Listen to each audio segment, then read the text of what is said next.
네, 안녕하세요. 자, 이번에는 조금 시간이 지나긴 했지만, 작년 여름에 7월 14일 날 선고된 2020두 54852 판결 사건에 대해서 한번 설명을 드리겠습니다. 자, 이 사건은요, 수험적으로는 조금 어떻게 보면 이제 문제 내기가 조금 짧을 수 있지만, 실무적으로는 굉장히 중요한 사건이에요. 어떤 거냐면, 자, 부당해고 구제 신청. 자, 노무사의 대표적인 밥벌이입니다.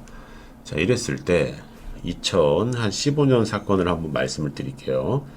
제가 이제 세종시에 있는 중노에 갔어요. 갔는데 그 당시 부당해고 구제 신청을 하셨던 분이 계약직 근로자였어요. 그러니까 기간제 근로자였는데 그 구제 신청을 할 당시에는 당연히 이 당시에는 그 기간제 신분이었는데 부당해고 구제 신청이 보통 60일 정도 소요 기간이 걸리거든요.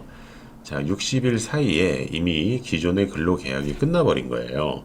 자, 이랬을 때 이분이 만약에 이제 근로자, 예를 들어 제가 근로자를 대리했는데 이분이 이겼단 말이에요. 그래서 구제 신청이 이제 인용이 됐는데, 자, 이랬을 때 갔는데 이미 계약이 끝났으니까 자리가 없습니다. 그래서 원직 복직의 의미가 없는 거예요. 자, 그랬을 때 그 당시에는 노동위원회에서 기각이 아니고요. 이 신청 자체를 각하하는 처리를 했었어요. 자, 그런데 그 수험생분들은 아실 거고 뭐 실무하시는 분들은 처음 보실 수도 있는 건데요.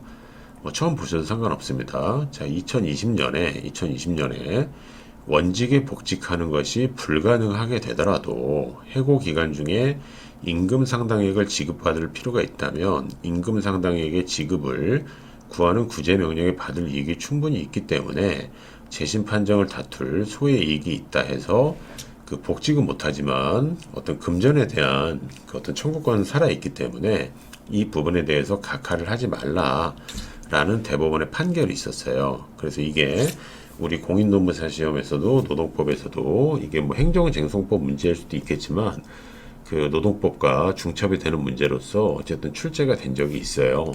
자, 그러다 보니까 일단 이걸 이제 일반화시켜서 확대를 하게 되면은, 자, 정년 퇴직 앞둔 분, 그 다음에 근로계약 기간 만료를 앞둔 분, 이 사건은 현재 사업장에 폐업된 사건이거든요. 자, 이랬을 때 어떤 소의 이익을 다툴 때는요, 복직은 못할지언정 임금 상당액을 지급받을 필요가 있다면 계속해서 이 어떤 구제시청 사건을 해야 된다라고 해서 이 노무사 업계에서도 이게 큰 충격으로 다가왔던 사건이에요. 자, 근데 그 이후에 지금 이 사건은 이제 어떻게 얘기를 하는 거냐면요. 부당해고 등 구제 신청을 할 당시에 이미 이 얼레드라는 말이 중요하거든요. 자, 이미 다른 사유로 신청 당시에 근로계약 관계가 끝났다. 어떤 계약 기간이 만료됐거나 정년퇴직을 했거나 폐업을 했을 때는요. 그 핵심 용어는 뭐냐면 더 이상 법에서 정한 근로자의 지위에 있다고 볼 수 없기 때문에 이 어떤 구제 신청이나 소의 이익을 다툴 이유가 없다라는 거예요. 그래서 계속해서 이미 근로계약 관계가 종료됐다. 그러면 고려할 필요성이 크지 않다라고 대법원에서 계속해서 판단을 하고 있어요. 그래서 이게 이제 모태가 된 사건은 경남지방노동위원회 부당해고 신청 사건이었는데, 또 이제 군대에 있는 육군 간부 이발소 그 폐업 사건이었어요.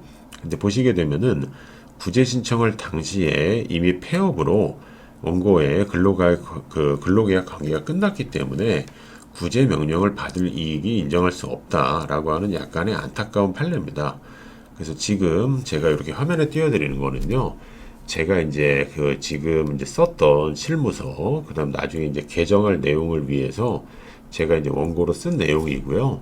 그 원고의 일부를 제가 지금 PDF로 바꿔서 설명을 드리고 있는 건데, 일단 중요한 거는 이미 간부 이발소가 폐업이 됐기 때문에 이걸 일반화 시키게 되면요. 계약 기간이 만료됐거나 정년퇴직을 이미 하셨거나 어떤 사업장에 폐업이 됐을 때 그 이후에 구제 신청을 했을 때는 구제 명령을 받을 이익이 없기 때문에 원직 복직 뿐만 아니라 임금 상당액까지도 인정할 필요가 없다라는 판결입니다.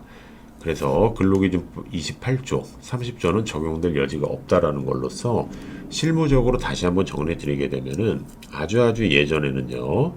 무조건 부당해고 구제 신청 중에 이미 기존의 근로계약이 끝났거나 정년에 이르거나 폐업을 했을 때는 바로 각하 처리를 했는데 임금 상당액은 주목할 필요가 있으니까 계속 해야 된다라고 해서 2단계로 바뀌었다가 지금 3단계로 진화한 거는 구제 신청 당시에 계약 기간이 만료됐거나 정년 퇴직하셨거나 그리고 폐업했을 때는 어쩔 수 없이 이거는 그 적용될 여지가 없다. 다툴 필요가 없다. 소의 이익이 없다. 각하 처리하겠다. 이러한 의미의 어떤 그 판결과 판정이라고 보시면 되겠습니다.